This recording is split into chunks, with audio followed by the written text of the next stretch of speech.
Welcome to Life Unrestricted. This is your show if you're sick of living a life controlled by food and exercise rules, and if you're ready to learn how to accept yourself and enjoy the heck out of life. My gig is about body image, femininity, self-worth, and resilience. Come on, let's walk side by side as we slowly step out of restriction misery and unlock our true selves. Your host, Merritt Boxler, is a former national radio DJ, freelance journalist, speaker, and writer with a passion to make women feel good in their bodies. This is a show brought to you live from Switzerland. Hey, lovely radicals. How are you? Well, I can tell you how you are. Wonderful. 2 weeks ago, right after releasing my episode with Dan Lewin, where I shared with you about my personal struggles, I was feeling a bit on edge, not knowing whether I maybe shouldn't have told you as much as I did, and I felt worried about, being seen as a fraud. Because the fraud thing is always one of the inner gremlin's favorite one, isn't it? As our own personal doomsday fiction director, he says, "You will pay dearly for that. You'll be made fun of. What the hell do you think you're doing? Your parents were right, you'll never amount to anything, you're losing your credibility, yup. He loves to keep it coming, doesn't he? And sadly, quite often that inner gremlin is successful at silencing us, right? Because we listen intently when it vomits his negativity onto us. It creates so much fear inside our head that we can't help but freeze. And by freezing, I mean we tend to isolate. We tend to keep quiet. We tend to play nice. And with that, and that's the fucked up part, we keep on listening to the inner gremlin. So it becomes this endless, vicious cycle in which we are basically held hostage by the limitation the inner gremlin puts on us and by all the catastrophic scenarios it builds for us. And the more fearful we get, the more we think we should keep on listening to the inner gremlin. And what we forget to do is the one thing that would make that inner gremlin pull its tail between its legs. If we ask ourselves how many times its catastrophic outcomes, his black prophecies, and the absolute disaster failure predictions have actually come true. If we did, we would notice instantly that the inner gremlin's track record is shit.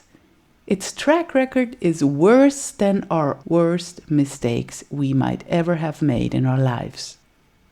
Just because that voice instills so much fear in us, we tend to think that listening to the inner gremlin voice will keep us safe. Well, how's that been working for you and your inner peace? I ask. And I ask myself too, mind you, because to this day, I often keep myself stuck for fear of possible disaster. Who knows what might happen if I do something wrong, if I say something wrong, if I ask the wrong question or step on someone's foot? What if I lose all the respect? Well, nothing happens. I learn, I grow. But boy, do I often listen to those doomsday prophecies by my gremlin. It is true, if we do not watch out what our minds are up to when we're not looking, it is really easy to fall for all that self-condemning verbal soundtrack in our head. So it bears repeating again and again. We have to remember that our thoughts are just that, thoughts. And that we very much have the right to disagree with them, because really, how does it feel to be the hostage of our own catastrophic thinking? A, do we experience freedom and peace of mind by listening to all that crap? B, did any of the terrible things ever happen? And I don't mean the bad things that inevitably happen in life, because life, I mean those terrible things that the inner gremlin says will happen. We have to listen closely to its choice of words. It is so over the top, so violent, so mean, that it's safe to say having that shit in our head all the time is far worse than any little piece of it actually happening, because the gremlin show is on all the time. So all we can do is to bring that awareness back and take back the reins. Say, thank you, gremlin, for that interesting apocalyptic whispering, and would you please take a seat at the back of my bus and let me drive for a while, thank you. So to tie it back to what I was saying at the top of the show, I am glad that for that particular show intro there, I managed to put old gremlin bully at the back of the bus and speak up anyway. And as worried as I was, yet again I was surprised by what actually happened. None of the bully prophecies happened. What happened was that my mess suddenly turned out to be a miracle for someone else who might have thought they suffer alone. Which proves yet again the brilliant writer and scientist Brené Brown is right. It is the shame that keeps us quiet. And the only antidote to shame is empathy. So by being open and vulnerable to a select group of people, we experience something wonderful. Connection. Our shared humanity. Seeing that every one of us carries their own suffering, and each and every one of us could use someone who says, hey, me too. I know how you feel. It's okay. So when we open up to those we trust, we find out what Brené Brown is talking about when she is talking about the antidote of shame. We will find empathy. People will reach out. People will tell you that they thought they were alone with their struggling. People will be relieved that you said out loud what was previously shrouded in shame. And you will find that you will feel much more safe when you find a few people whom you don't have to wear a mask with, because finally you will see that you're lovable the way you are.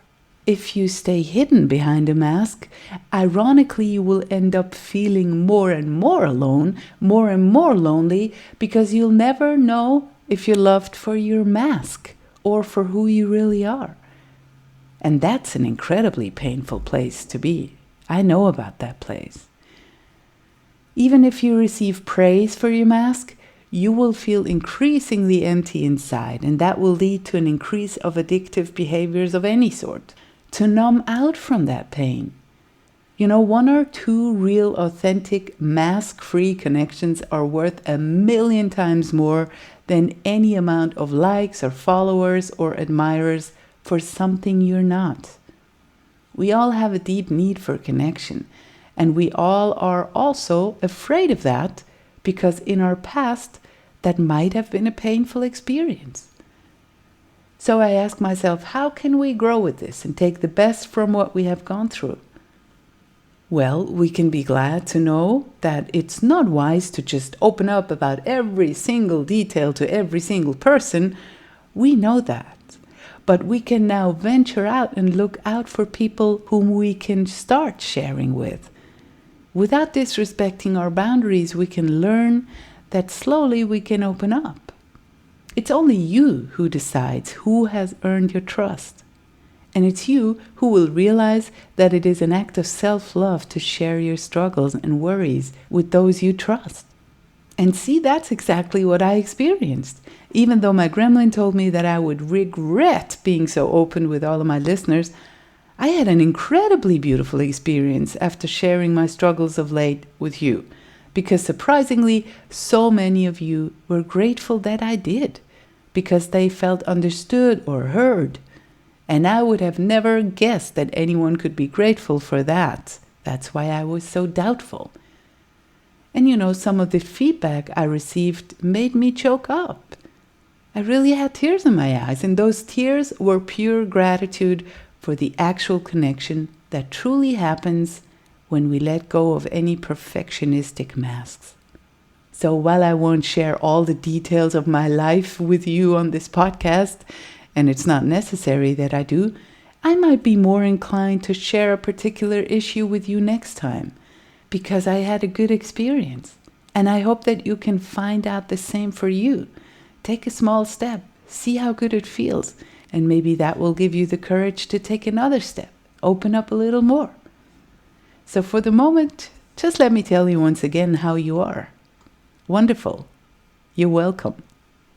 This week on the Life Unrestricted podcast, we all have a chance to meet Beth Rosen.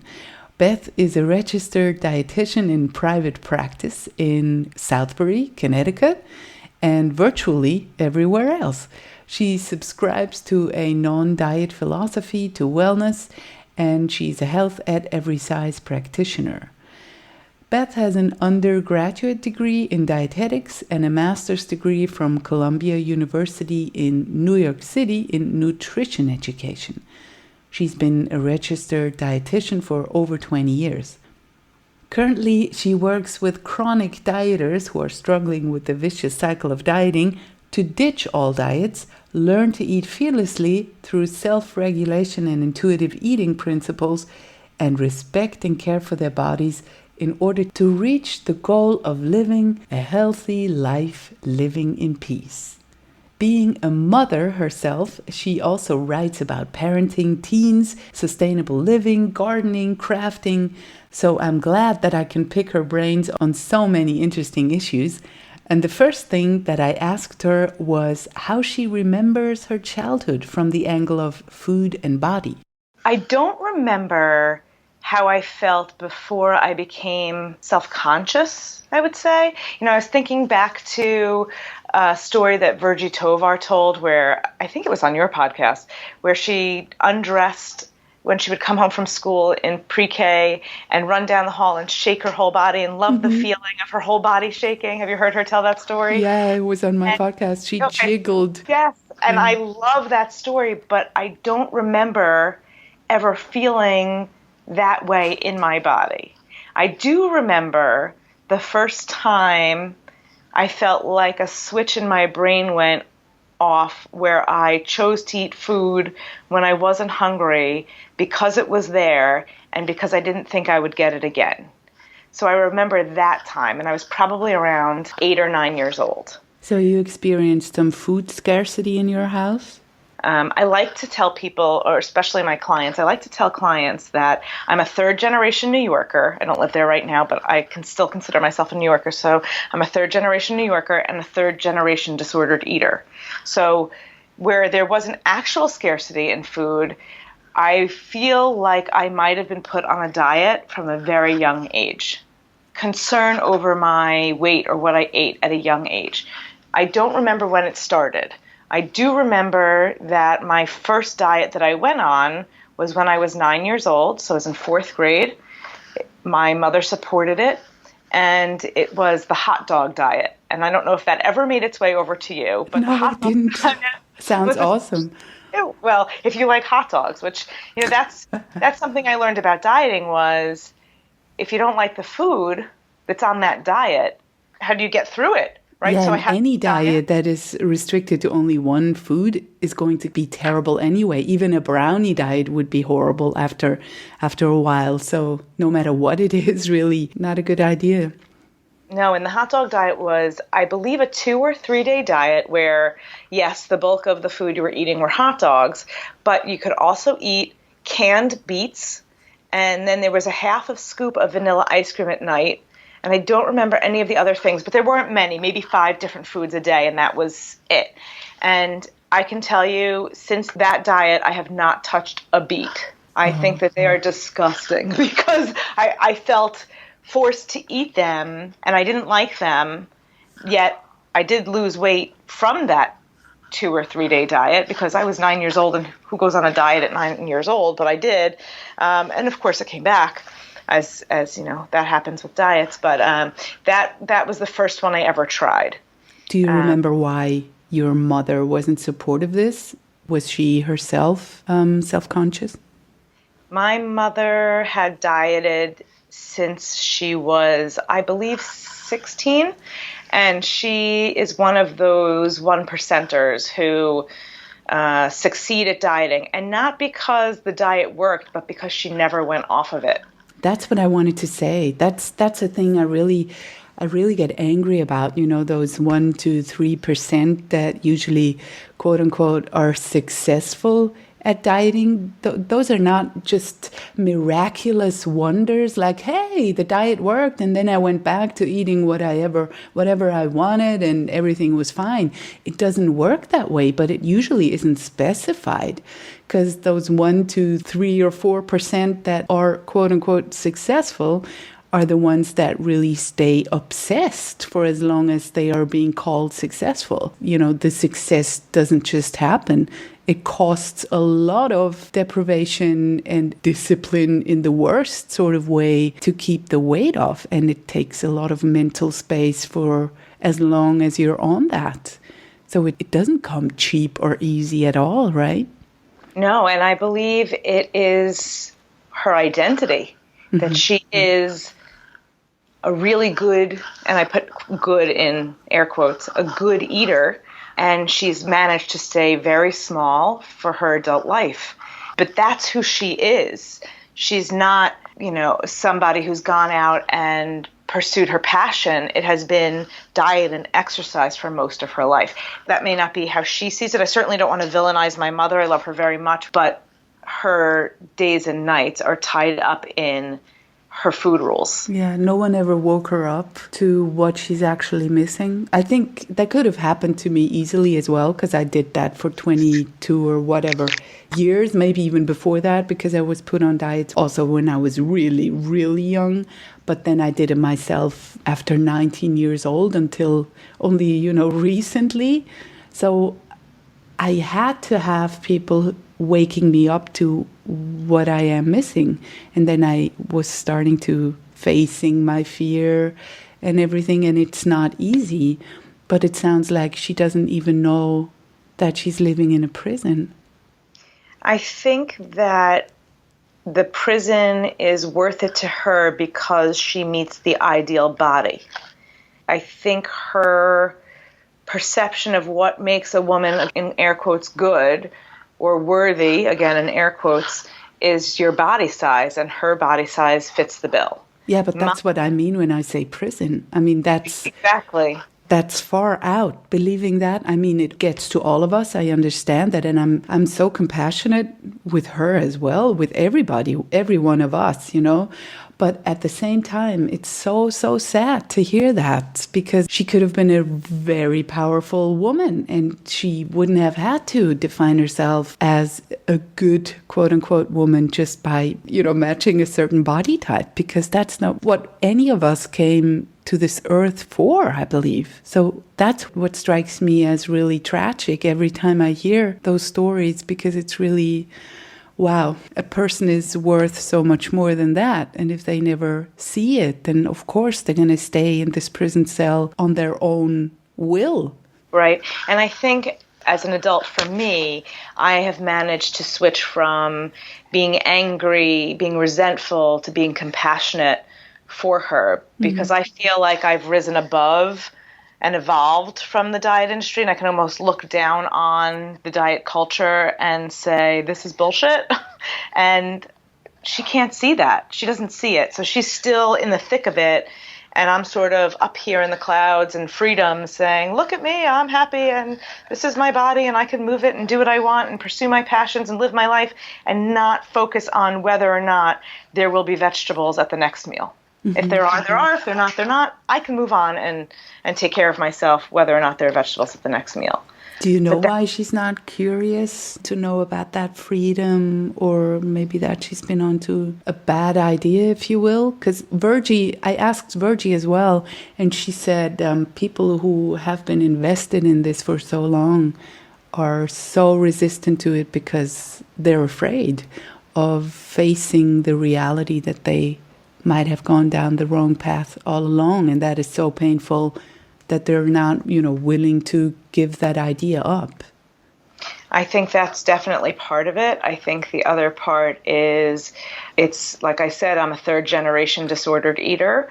So her mother does the same thing. My grandmother, 96, still alive, definitely has food rules, and is now slowly coming out of them, but only because she has a slight case of dementia, so I don't think she always remembers her food rules at this point, which is great because I've said to her, Grandma, you win. You're 96.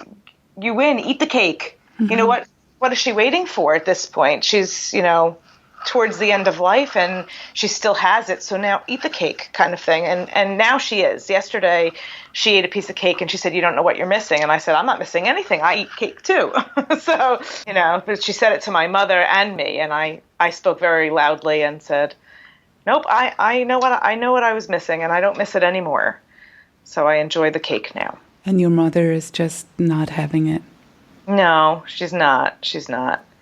It's probably also very important for you to keep your boundaries. We cannot change people. So if she really wants to do that, then no one is, to say otherwise. But it's just sad. It's hard to be a registered dietitian with so many years of experience and so many years of schooling and still not be able to influence her to change her ways. But that said, I've resigned myself not to do that anymore with her. That's one of my boundaries, just as she's respected my boundaries of not talking about my body, not sharing her food rules with me in that she doesn't expect me to eat what she's eating when we are eating together. And that has made our relationship so much better because slowly but surely I am able to move our relationship outside of food, which is what it was tied up in for so many years. Mm-hmm. So how do you experience family gatherings like Christmas or, Thanksgiving? It's not a holiday that we have, but how is it when you go visit and you eat together and the whole family? I would definitely say that when my family gets together is probably the one place where I still hold a bit of that shame around food, maybe not to the point where others sit with shame, but it definitely comes up.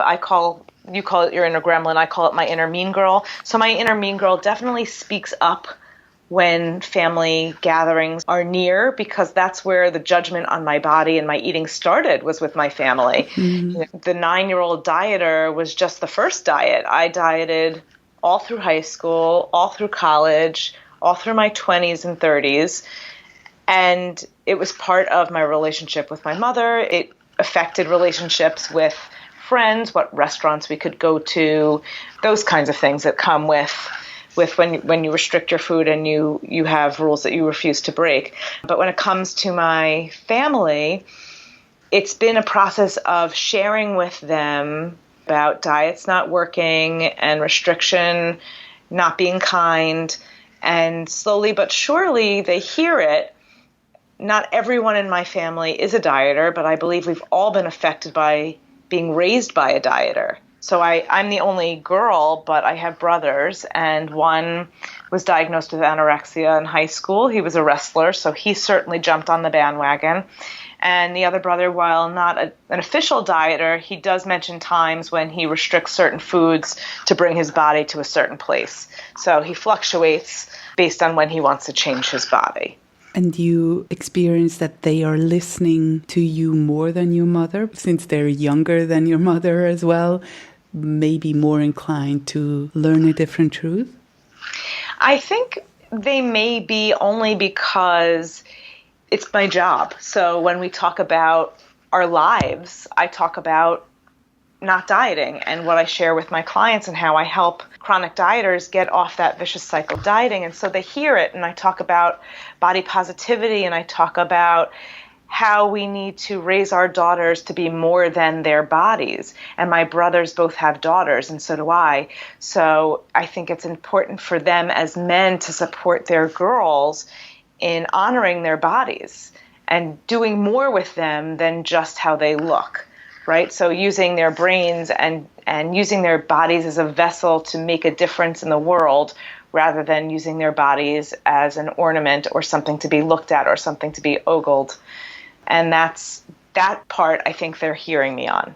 That's wonderful. I mean, any positive step that we can do or help other people make is so important, especially when raising children.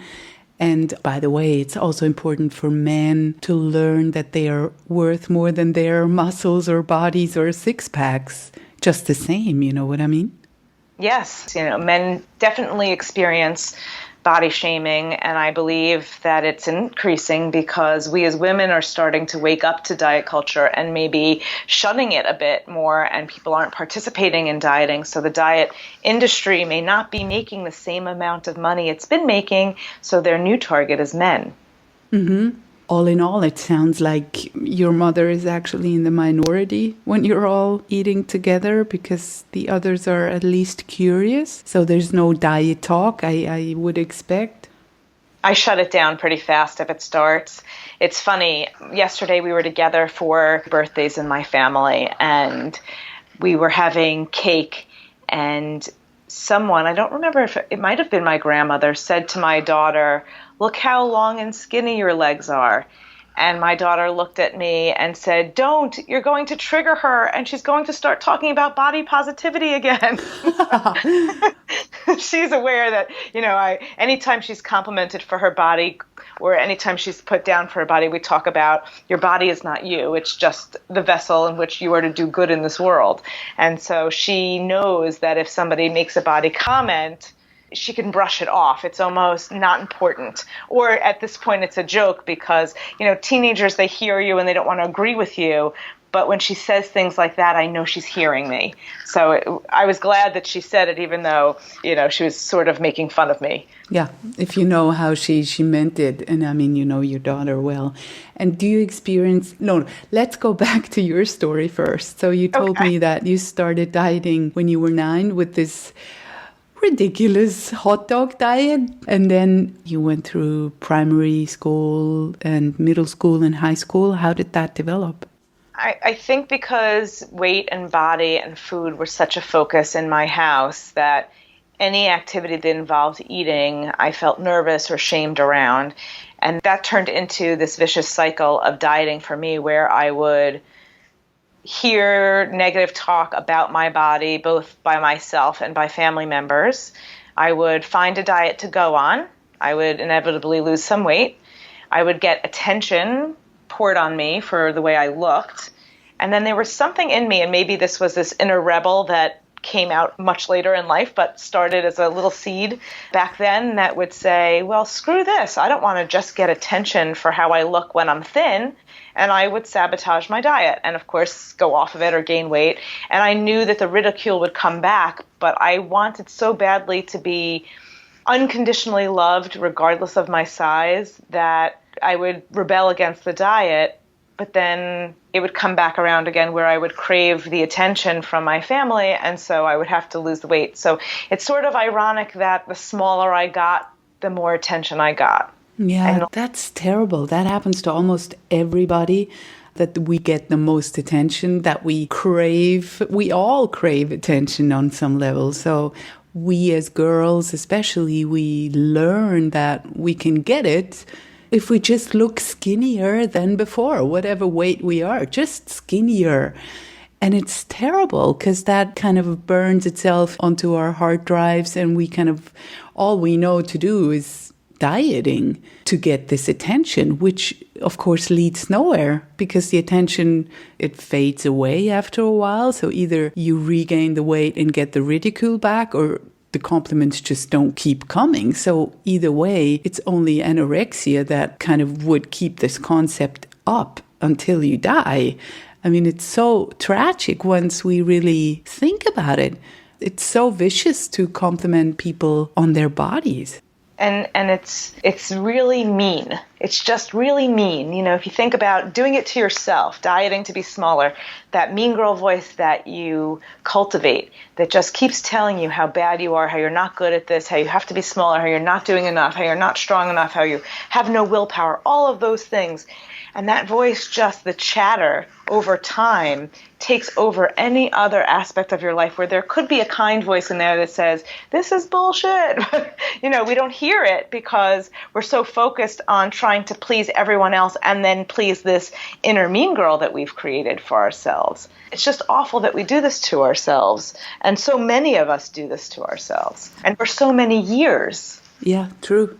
And the funny thing is that this inner mean girl or the inner gremlin, they don't even shut up when you lose weight. They're always there, you know? And we think that once we do something like dieting or pleasing everyone or working harder or anything at all, that it will eventually shut up. We just want to get away from its vitriol.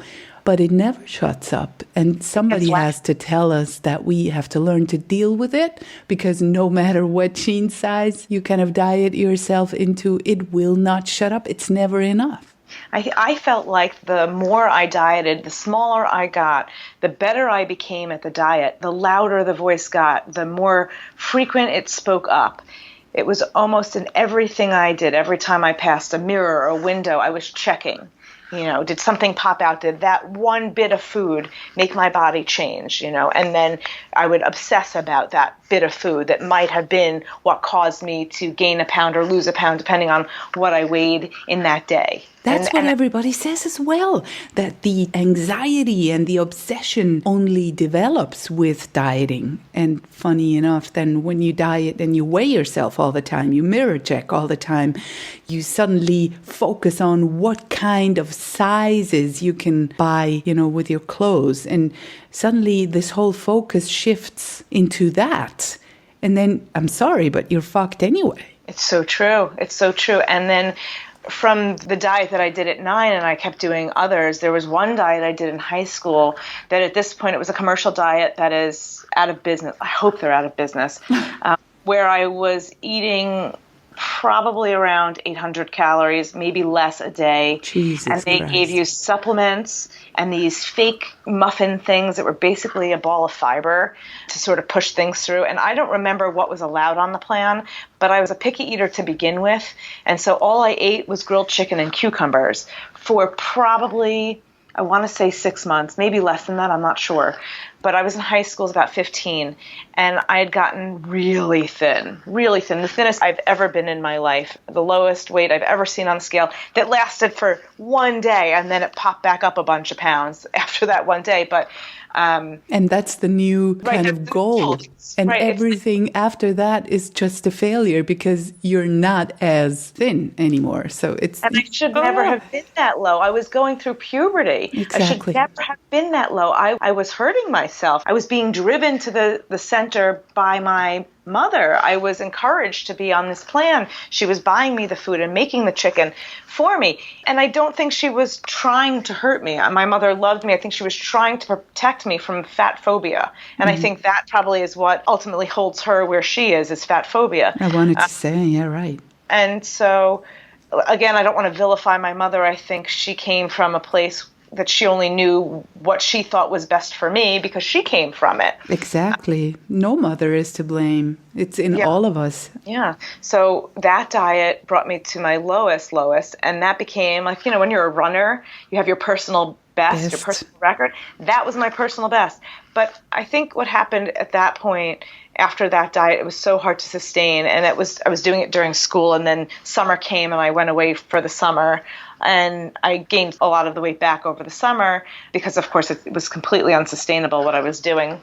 And at that point, I was looking for other diets or exercise, but definitely at that point was when I was very self-conscious. And that self-conscious just built itself up. So there were times when I would get on the scale and say, I can't leave the house today because of what the number said. And it might have only been a couple of pounds different from another day. And I get you. You know, my rational brain wasn't saying, who cares? Or my rational brain was not saying, that's just your pull of gravity to the earth. It doesn't measure your worth. It's stupid.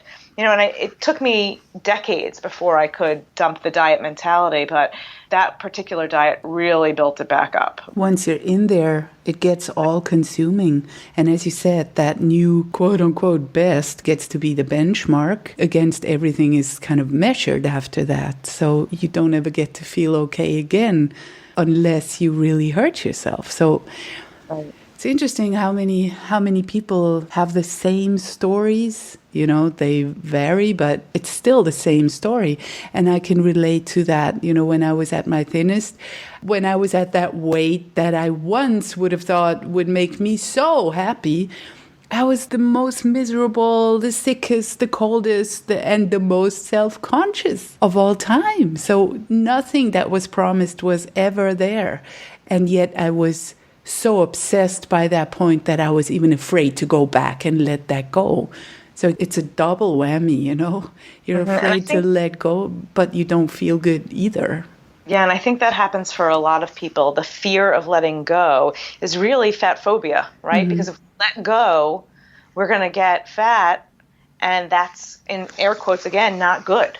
Yeah. And we think that's the worst thing that we could be is fat, when really that's not the worst thing you could be. The worst thing you could be is a jerk, right? The worst thing is a criminal. It has nothing to do with your body. It has to do with your actions. Yeah. And so much of that is hidden for women. We spend so much time focusing on what we look like rather than our insides, that we're a detriment to ourselves because we've fallen victim to it, and we continue it. Yeah, we internalize that we have to be our own greatest enemy, and we're pretty successful at, doing that for the rest of our lives and not seeing that this is not helpful at all.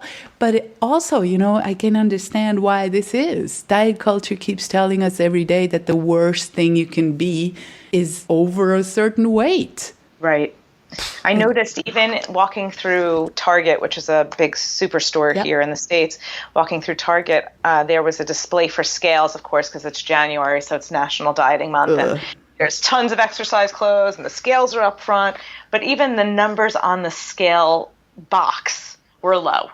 Oh, Jesus they had Christ. A scale displayed, and the scale numbers are low. I was like, I couldn't get to that number if I wanted to, but yet that's the number displayed. And most adults in this country, and I'm sure in other countries too, the majority of them were many more pounds above the number that was on the display of the scale that was put out. But I guess that's a selling tactic. Maybe you can get the scale to go that low if you buy that scale. And for most people, that would mean anorexia, or at least very anorexic behaviors. And I didn't never know that anorexia doesn't necessarily have to look skeletal at all. It's just all relative to your natural body weight. So I never considered myself in any way anorexic because, don't be overdramatic. I'm not that thin. But I displayed these behaviors, over-exercising and restricting and stuff like that. So no one teaches you that.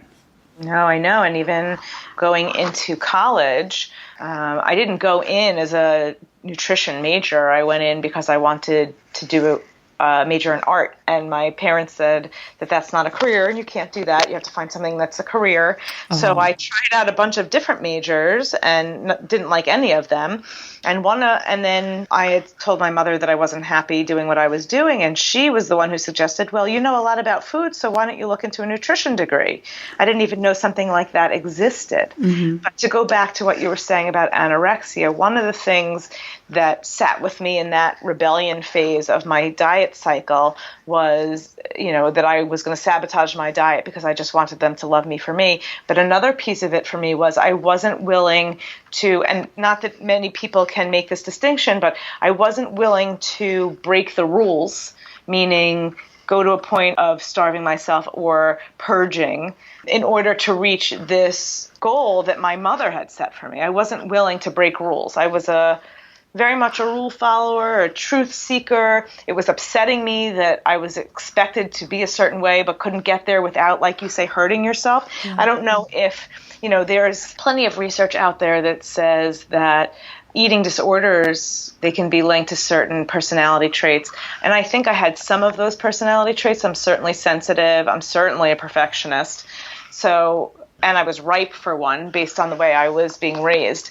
But something in me said, maybe instead of purging or starving yourself, you go find the truth. And that's when I switched to the nutrition major to say, maybe I can come back and tell my mom, you're wrong, watermelon isn't fattening, Oh, Jesus. So I switched my major to nutrition in order to prove my mother wrong.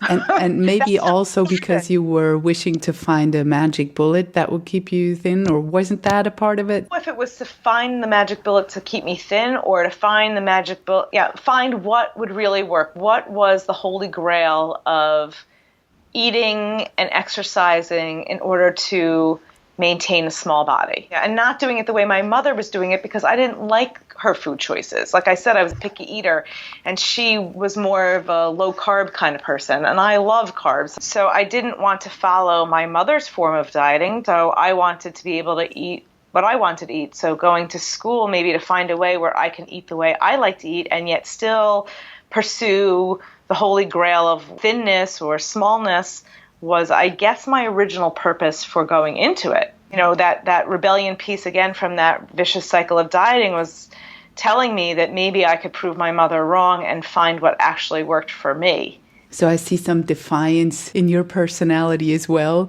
You know, that you didn't just want external rules and follow everything just because. And you had that sense of, I have to find the truth, which I really appreciate. Yeah, I really thought it was unfair. It was unfair that I couldn't have pizza and my brothers could. It was unfair that I could only have 2 M&Ms and they could have a handful. It was unfair. And I grew up around a lot of boys. My cousins were all boys. I had brothers. I was the only girl. So I didn't realize so much that these rules might not be on other girls because they weren't on anyone else in my family but the women. Mm-hmm. And that's how my family was. But so when I went to school to learn about nutrition and took my first microbiology class, I did really well on the first exam. And I said, hey, maybe I'm good at science and really enjoyed it. But I will say that what was taught to us was your typical diet, calories in, calories out, right? All of that kind of stuff. And this is, you know, I'm in my 40s, so this is going back to the early 90s. And what was big then was oat bran and fat-free. So we were being taught how to restrict fat in order to maintain heart health and maintain a smaller body. That was a time of extremely fat-free for me. And what I realized after I dropped out of the diet cycle, and this is, 20 years later, I realized that the fact that I kept fat out of my diet was doing me such a disservice. And here I knew the information. I had the knowledge of why your body needed fat. And yet I wasn't incorporating it into my food choices because my food choices were driven externally. And yet when I started to incorporate fat again, because that was one of the food groups that I completely avoided, I noticed my nails were stronger, my hair was growing, my skin looked good. And all along I could have had this healthy body using all the foods, and yet it took me until I dropped out, I was a diet flunky, to realize that no foods can be bad for you because they all have a purpose. Even what I'll call fun foods have a purpose. Those ones that don't have much nutrients. Those are foods that you use when you connect with other people or that bring you joy. And sometimes you use them to comfort yourself, and that's okay too. Yeah. But I was cutting out the work foods, and fat is a work food. It's in your body to maintain certain systems, to produce hormones, to protect your organs. And I was doing myself a disservice by even following what I had learned in school. How did you experience your other, the people you went to school with? Was there a total obsession with losing weight in everybody? Well, I belonged to a sorority, and I lived in the sorority house for most of my college years. And yes, everybody was dieting. Everybody was doing something different. There were some who had eating disorders that were not diagnosed, although they were very evident. And it was just part of my culture. I'd grown up with it, so I was comfortable in it, watching everybody do their own thing. But I certainly felt like majoring in nutrition, I need to find a way to get people not to participate in disordered eating and take care of their bodies. But it didn't really fully hit me until much later on, but there were still inklings of it. So after college, I went on to grad school for nutrition also, and came across 2 books that I had read. One was called Like Mother, Like Daughter. It was written by a woman named Deborah Waterhouse, and it spoke about the relationship between daughters and their mothers' eating habits, and how mothers, assuming that their daughters would gain weight, who restricted their daughters' eating, caused their daughters to gain weight, and how that relationship was changed. And she said in the book, which was really cute, scales are for fish, not for women. Mm-hmm. I like that. That always stuck with me. I always liked that one, so I thought that was cute. So that's one of the books that sort of started to open my eyes to, well, this is a cycle that needs to stop, and I don't want to have this happen. I don't want my kids to feel the way I feel about myself. When was that? That was before I even had kids. That was before I was married. I was in grad school. I said, I need to figure out a way to stop this.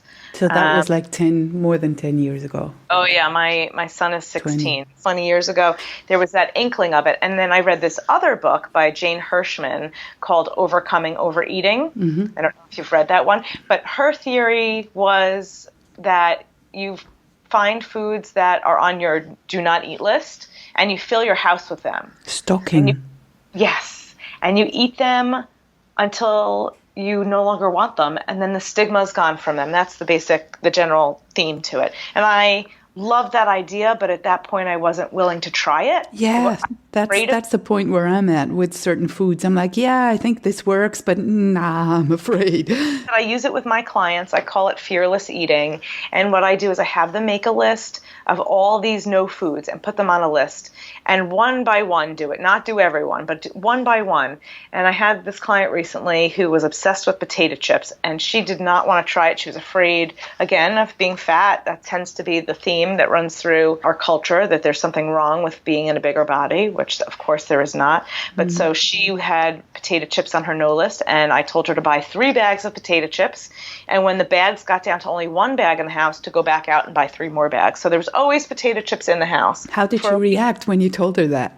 She was a little nervous. She was willing to try it because she said nothing had worked until then, and she was willing to try it. And she did. She tried it, and she, the first week, a lot of chips were eaten, and she did eat them when she was hungry. We talked about trying to listen out for her hunger cues and honor her hunger and her satiety, so to stop when she felt fullness, but she could always have them again at the next time she was hungry. They would be there for her. And she came into my office about a month ago and said to me, guess what?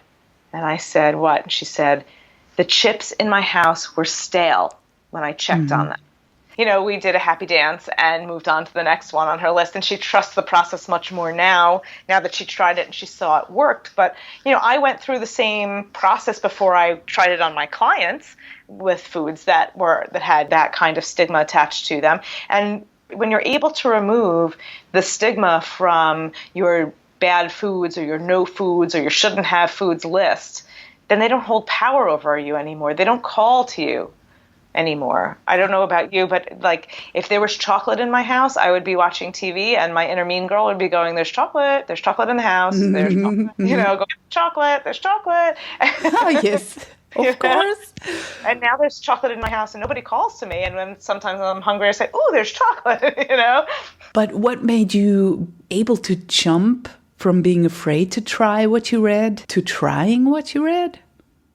It took a long time. I'll tell you that in between the time I read those books and I tried it, I had also gone on another diet. I don't know if you want me not to say the names of the diets, but I don't care. Okay. Let's crucify all of them. Okay, so I went on Weight Watchers, and it was a time when they were first starting their points plan, so back in, I think, 2000. And I was so good at that diet because I dieted my whole life, but on this diet, you could have whatever you wanted as long as you counted your points. So fine, I could have carbohydrates all day long, and, my diet wasn't balanced, but I could have what I want. But what happened with that diet is that I lost the sense of, and I don't know that I had it, but I lost the sense of even looking for my hunger cues or my satiety cues, because what happened was when they said you could have X amount of points a day, I became entitled to eat that much. So regardless of whether or not I was hungry, I was eating it anyway because they were my points and I got to eat them. That part really turned off any semblance of when are you hungry, when are you not hungry, because I would figure out ways to stockpile my points for the end of the day so that I could just eat whatever I wanted at the end of the day. Usually it was candy, piece by piece, and count up my points. Each candy was a point or whatever, and that's how I would end my day. And it certainly wasn't supporting my body's health with the amount of candy I was eating, but the diet itself didn't tell me otherwise. Yeah. And then when I was hungry, then I couldn't eat because I used up all my points, and then I would be hungry and I'd feel guilty that I was, so there was all of that wrapped up into it. But I will say that I was so good at that diet that I lasted on that diet for like 12 or 13 years. Oh, God. Yeah. But that was my last straw diet. Incredible how quickly we give our power away. I had this points phase as well, and I just completely gave it all my power. I just believed in those points and whatever. If I ate candy bars with that amount of points, it was just, I didn't even ask myself anymore. Right. I didn't ask myself, how does this food make you feel? Do you feel energized? Are you depleted? Is this enough for you? Do you need more? I felt entitled to portion sizes. I was counting out almonds. I was counting out, measuring the diameter of an apple. It was a ridiculous thing, because that's what it said in the book was this many points, and I was going to have this many points, but I was going to eat it to that measurement. So even if I was full after, my cassette-sized tape of a piece of chicken. Now I'm dating myself with a cassette tape. Piece of chicken. I couldn't have any more because I had it. I had my 3 ounces, and that's all I was allowed to have because that was the points. Yeah, food for the inner mean girl as well. Nope, you had it. Right, that's it. Or you'd have to stockpile carrots because you can eat vegetables. They were quote-unquote free foods. Yeah. And I would eat bags and bags of baby carrots to the point where my friends made fun of me because my palms were orange. I was retaining the beta-carotene in my skin. So I was definitely eating too many of those because I turned orange from them. Thank God you didn't stay that way. Otherwise, people would think you were related to your president. He who shall not be named. Yes, he who shall not be named. But then eventually you kind of snapped out of this. But what gave you the courage? I think I had a moment where, again, now at this point, I'm a dietitian. I've been through school. I have experience. I know the truths and false truths of what works and what doesn't for dieting and food and vitamin and mineral intake and all that kind of stuff that's out there in the media. And I remember one day going for an apple because at that point they were free on Weight Watchers, and I could have an apple. And I was debating the virtue of an apple. Was this a good food because it was free and Weight Watchers said it was good? Or was it now a bad food because paleo had become popular and I don't think you can have apples on paleo. So does that make it a bad food for the new diet that's coming? And sitting there thinking about the virtue of an apple, I finally said to myself, this is so stupid. Yeah. Why do I didn't let the prison cell get even smaller? No, it was so stupid. Like all of a sudden my bullshit meter turned on. It was like firing up going, guess what else is stupid? Weighing yourself is stupid and measuring food is stupid. And I got my hands on the book, Am I Hungry by Michelle May, and read through that. She does a lot of mindfulness and really paying attention to internal cues and things like that. And I said, yeah, this makes sense. And I had read Evelyn Tribalie's book. I had read Intuitive Eating in graduate school. I read it. I knew what she was saying. But again, it was one of those things that I took and put in a pocket somewhere in my brain, and I wasn't ready to use it, even though it sounded smart to me. And the only sensible thing. Right, totally sensible. Mm-hmm. So at that point, I said, okay, I'm done with this, and let's see what happens. And that's when I started to practice intuitive eating and mindfulness and meditation and just bringing it all together between food choices and health choices and stress reduction choices and connections with others, and really looking at my life in total wellness rather than just my size. But did you do that by yourself? Did your trust just grow big enough so that you just started it? I think I had enough of dieting. I had been doing it for 30 years that I just had to see what would happen if I did something different. For so many years, that crushing shame of failing a diet was embedded in me, but I never thought, why would I diet again if it just leads to crushing shame? I just kept abusing myself with it. And at some point with this apple, a light bulb turned on and said, don't do it again. Don't do it again.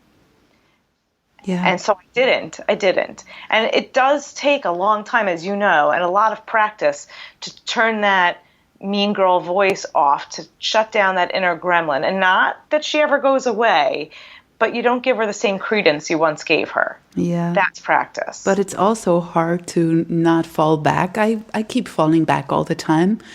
Like all of a sudden the fear voice is just too loud. And then I think maybe they're wrong after all. And then I start, doubting everything. So that's why I think it's very important to also look at the underlying issues that people have, because there's something that keeps us coming back to dieting. Because obviously so many people know by now that diets don't work and that they're actually harmful for the body. Yet at the same time, they still do not give it up.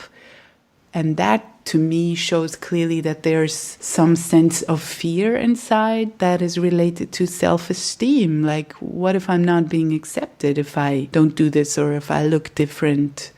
So there's always another layer to this. Otherwise, we'd all just need someone to tell me or us, hey, it doesn't work. And then you'd go, oh, thanks for pointing it out.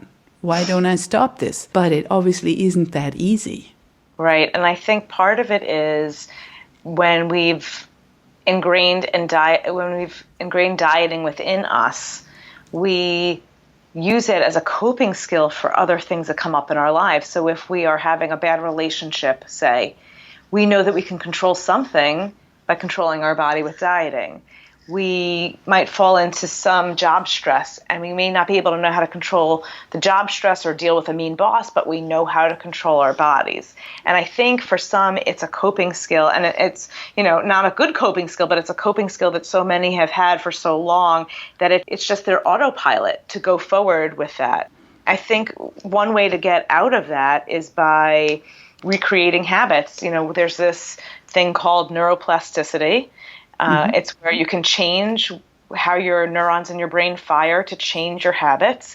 And if you work to tell yourself on a daily basis out loud, as often as you can, that your worth is more than your weight and that you are a good person and that dieting doesn't work and all of these things that you can tell yourself that are positive about you that move away from dieting, eventually you'll believe them. It's almost like walking through a field of high grass. When you've walked through the first time, you have to lift your knees high and it's a lot of work and you might get scraped by the grass. But then if you keep following that same path over time, the grass gets bent down and it's an easy path to walk through. And on the other side of that, a worn path will eventually grow in. So when you change the way you think about something, the new path will become the new autopilot and the old path will disappear. And that implies a lot of repetition because on the other side, there's a highway that you've basically traveled down for, 30 years. And now you're kind of making a new way into high grass. That's the difficulty that we expect to, or I did. I thought, okay, I have to just rethink my stuff and then I'm fine. But I didn't find my way into that grass. And on the other side was the highway. So I just, went back to the highway until I realized you have to create another highway. And you don't just do that by thinking in another way for once. No, it's constant. Yeah. And that's the hard thing. And we're surrounded by opposing messages, the messages that kind of want us back on the highway. So it's really hard to be resilient against that. And that's where support comes in. That's why I asked if you did this all by yourself or if you... No, I don't think I did it by myself. I definitely see a therapist from time to time. I think working with somebody who's neutral and can look at your false truths and say, so why do you think that? Why would that be something you believe in? That's helpful to have somebody to speak to, whether it's, a registered dietitian, a therapist, some sort of intuitive eating counselor. Those kinds of people certainly have the tools to help. But when you're not with those people, something else you can use is meditation. And it doesn't have to be the kind where you're wearing some, long white robe on a mountain. It could be a 5-minute a day practice of trying to stay present. And when thoughts come into your head, paying attention to the fact that they came in and then letting them go. It's almost like teaching yourself that when you hear something come up in your head, like the inner gremlin talk, the mean girl talk, you can say, oh, there she is again, and bring your focus back to present awareness. Yeah, it's important to personalize that voice and not identify with it, because that's a first step, and you can become the observer of the comedy in your head, and you can become the observer of the voices that kind of yell at you in your head, and you can acknowledge them and still make another choice. And if you totally identified with your inner gremlin voice, then there's no way of stepping out because you think that's just you. Right. You need to separate. It's like the book that Jenny Schaefer wrote, Life Without Ed. Yep. She named her eating disordered voice Ed, and she would separate him and say, Ed says this, and I think this, and that's a great tool to use. Every time you hear that voice, if you can stop in that moment and say to yourself, that voice was not mine. This is what she said. This is what I think that's converse to that, or this is what I think about myself.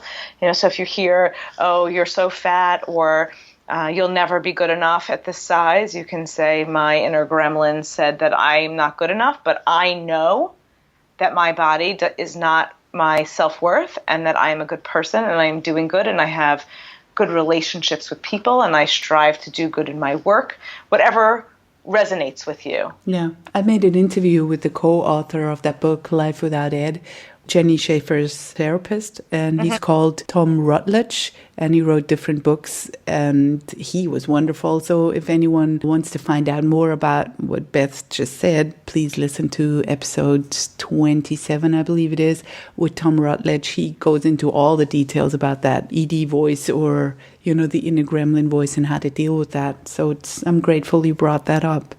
And also, you're one that says small changes add up to big results, which is amazing nowadays, especially when we're taught that we have to look out for instant gratification everywhere.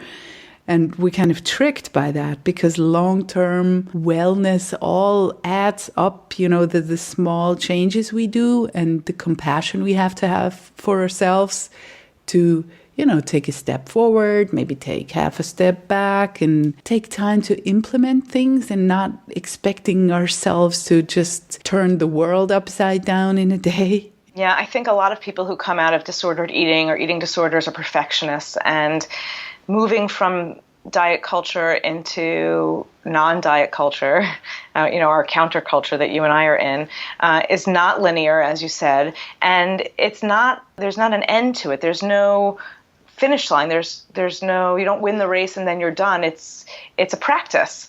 And it's like yoga. When you first start out, you may not be able to do a pose, but a few weeks in, you might be able to do the pose. But that doesn't mean you're done doing yoga because you figured out that pose. There are so many other poses. There are modifications to that pose. So same with learning how to love your body and respect yourself little by little, and you go your pace. And I tell my clients all the time, your pace is the pace. There's no measure of the faster you do it, the better you do it, the better you feel. If you need to take some steps back, or if you need to see a specialist, or you need to go on a retreat, or you need to read a few books before you can get to the next point, then you do that. That's part of self-care throughout the whole process, is doing what you need to do to get further along in your path. Yeah, beautifully put. How did your transition look like in terms of fears that came up?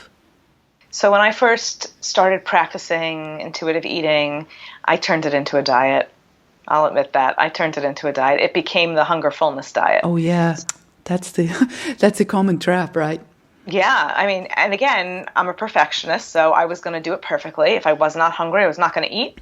And when I was full, I was not going to eat anymore. And I did that for about, maybe 6 months. And then I said to myself, well, this feels like a diet, and I don't want to do this anymore. So I had to really go back and explore why I was so controlling over it. And I think it stems from, again, never really being allowed to honor my hunger and fullness as a child.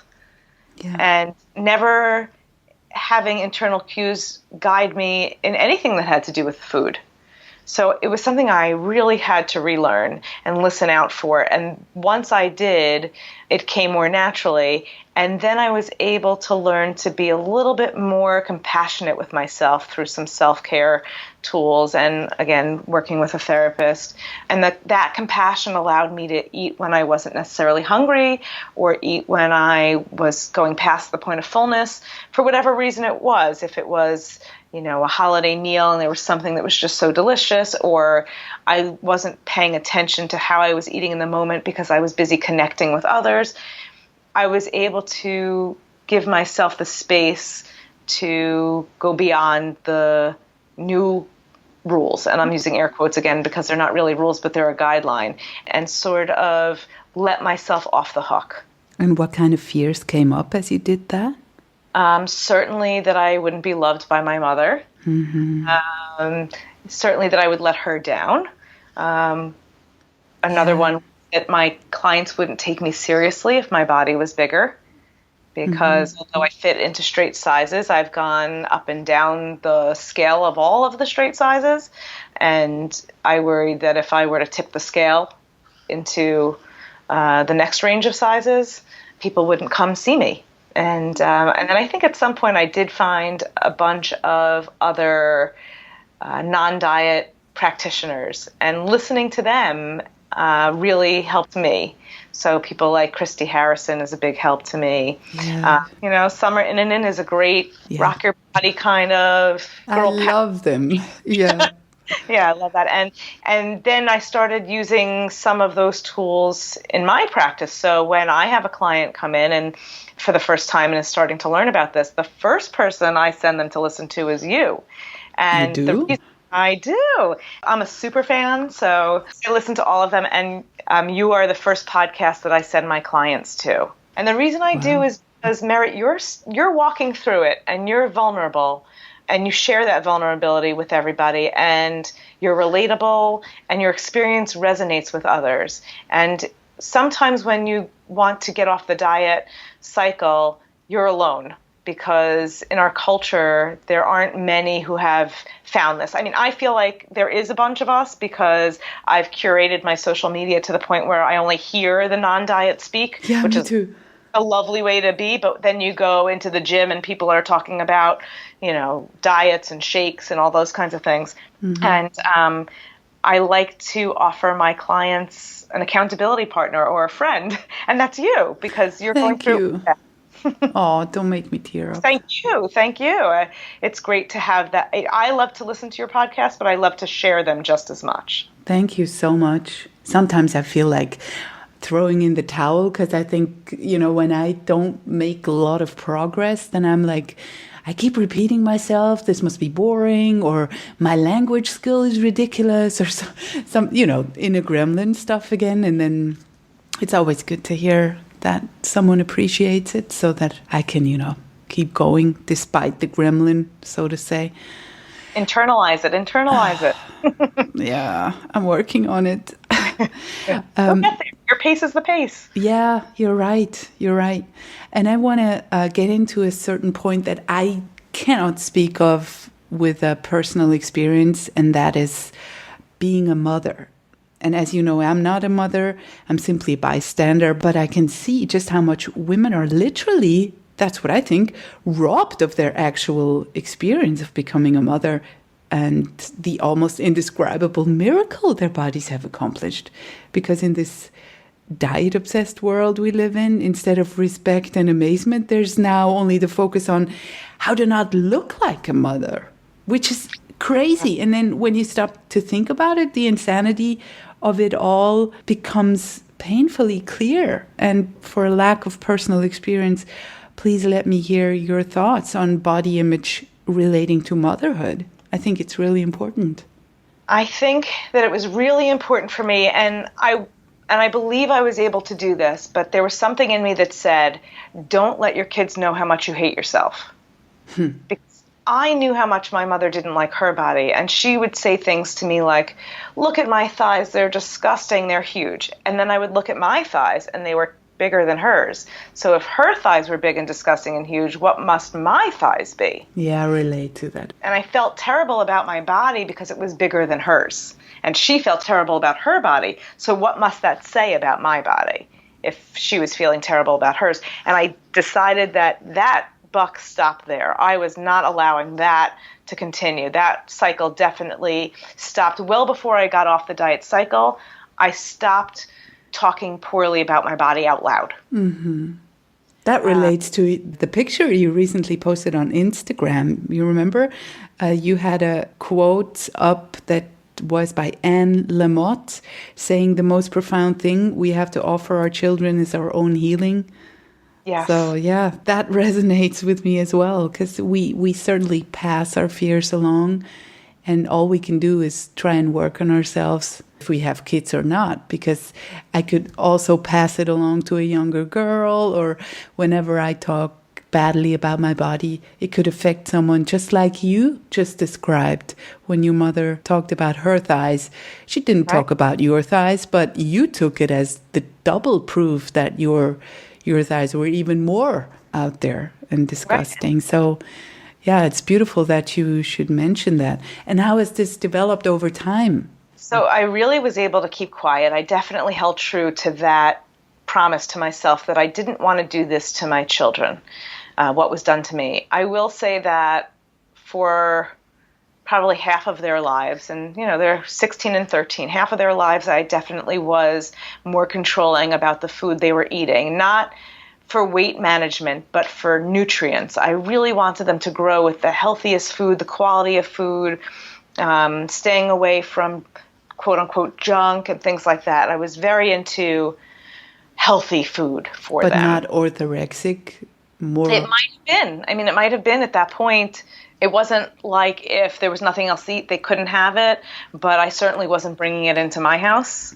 Yeah. So taking them to those kinds of restaurants at that point. But slowly as they became adolescents into teenagehood, I've had to let those reins go for fear that I would give them a complex about what they ate or make food an issue. Yeah. And controlling even the quality of the food, organic or local or pesticides or cured food, any of those things. Because they were creating a good food, bad food. I was doing it anyway. Right. It wasn't about that watermelon was fattening. It was that McDonald's was poison. Mm-hmm. And that's not fair. They're not going to die if they eat McDonald's. Fine, eat it. And they're going to internalize the good food, bad food thing, and that's going to lead to rule-based eating behavior in any way. Or rebellion. When they do go out on their own, all they eat is the stuff that I've told them they shouldn't eat, and that's not healthy for them either. And again, that was working with my internal false truths, right? So my false truth was that McDonald's is poison. And I had to change that to say, no, it's not. It's just not my cup of tea for food maybe, or, maybe I like to cook, so I don't like to go to restaurants that much and pay for food, but it's not poison. They'll be fine if they have it. So that's a false truth. I have to put that one to bed. And so a lot of that went on. And what I noticed was, just because I'm not talking about bodies in my house doesn't mean my children aren't hearing about bodies, their bodies, other people's bodies from their friends. They've both gone through middle school, and that's not a fun time for kids. So I've been able more recently, as they're in their teenage years, to talk to them about being more than their bodies. And when feelings about their bodies come up, to really try to focus on the experience that their body can have rather than what it looks like. So for instance, my daughter's a dancer, and we don't focus on whether or not she has a quote unquote dance body. Things we focus on, how strong is she, that she can do a jump, that she can be graceful in her leap or whatever it is that she's doing, Yeah, and they're good examples nowadays, people in bigger bodies being wonderful dancers, only they've never been shown to us before. Yes, and just recently I found a 12-year-old girl. Yes, I saw that one too. Yeah, at Lizzie.dances. Yes. Fabulous little girl, dancing her heart out. Unapologetic. Amazing with her body, with with what she's able to do. And the one thing that drew me to her was some shared post by somebody where she was doing these forte spins, I think that's what they're called, and just spun a bunch of times in a row. And my daughter does that all the time in the kitchen. And I showed it to her and I said, come check out this girl. And she said, cool, she's so good at that. She didn't mention anything about Lizzie's body, only its capability. That must have been a good moment. Oh, I was like a pat on the back, like, look, it's working. Yeah. That's what I try to instill in my kids. Your body can still pursue your passions. You don't have to look like what the typical hockey, dance, soccer, whatever player looks like. Yeah. In order. And the only thing that's flawed is not their bodies, but diet culture. Right. That voice in their head that's telling them not to do it, that's the voice that's wrong. Mm-hmm. Exactly. So how does your work look? What's a typical day like for you as a registered dietitian? What kind of people come and see you, and how do you help them? So I would say my work is twofold. I have people who come see me for digestive disorders like irritable bowel syndrome, SIBO, which is small intestinal bacterial overgrowth, celiac disease, things like that that cause digestive distress. But I find that a lot of those people have disordered eating, which may compound the digestive disorder. So it sort of wraps into the other people I work with, which are the chronic dieters, the yo-yo dieters, the people who consider themselves emotional eaters, who are on the diet cycle and who have swung on that pendulum from restrictive eating to overeating and back again and have never settled in the middle to become a competent eater, and looking for an alternative to what they're doing because, like we said, dieting can cause crushing shame, but by going back on it, you're not getting rid of the shame and they don't work anyway. So why do we continue to do them? And I see people whose light has turned on. They're sort of aware that they don't want to do this anymore, but they don't know what's next. And then I see people whose light is a little brighter, who have been trying it, but can't really do it on their own and need a little help and a little accountability. And we work not only on listening out for the inner cues of hunger and satiety, but we also work on some of the stuff we've been talking about today about really trying to instill some body positivity, to untie worth from weight and scale and diet, and then learn how to pursue a passion and pursue total wellness. So not just health within your body, but also stress management and connections with others and all the different kinds of health there are, spiritual, mental, physical, those kinds of things, all sort of tie into getting off the diet train. And I come from a weight neutral place. I don't keep a scale in my office, so there's no shame in my game. So when you cross my threshold or you call me up, we don't talk about weight in the sense that it relates to health, because I don't believe, and from what I've read, that disease is caused by weight. Because I can't come up with, and Merit, if you can, tell me a disease you know of that only fat people get. It's crazy how this causation theory is so prominent out there. So a lot of people still stubbornly hold on to that false theory, say like, I have high blood pressure and therefore I have to lose weight, period. So it's really hard to convince them, hey, you might do stuff without focusing on your weight that might improve your blood pressure. But It's hard to make them see that, we've been fed this false information for so long that it's really hard to open up our minds and see that this is not causation at all.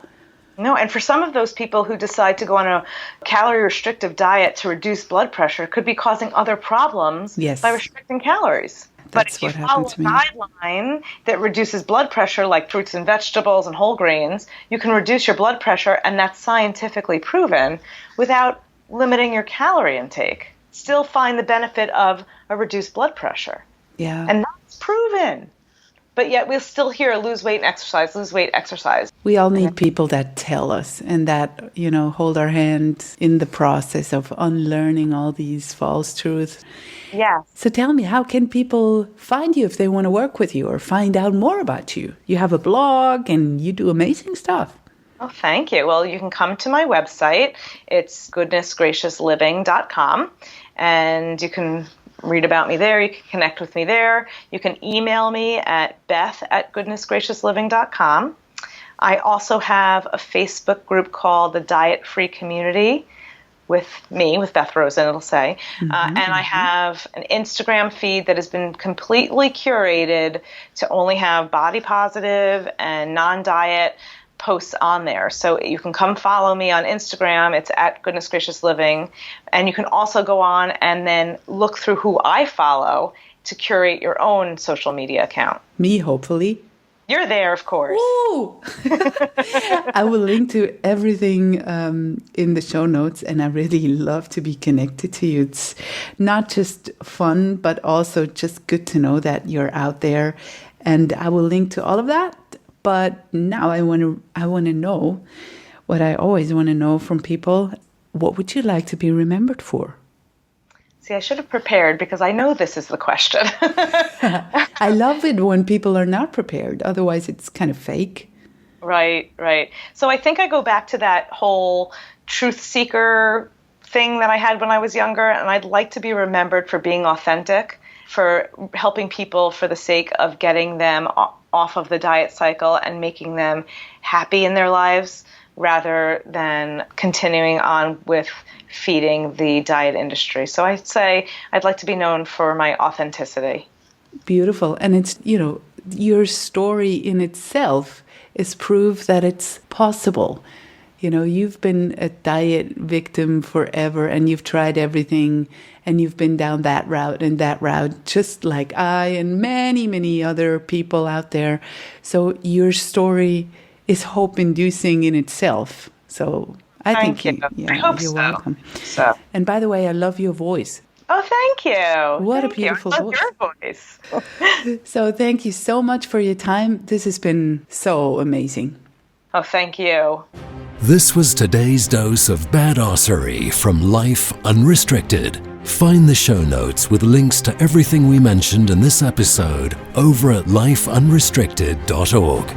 And if this show is making you feel good, awesome, make sure to subscribe and please let others feel good too. By leaving a 5-star review on iTunes, you'll help make this show more visible and therefore more accessible for others. You're the best. Thanks.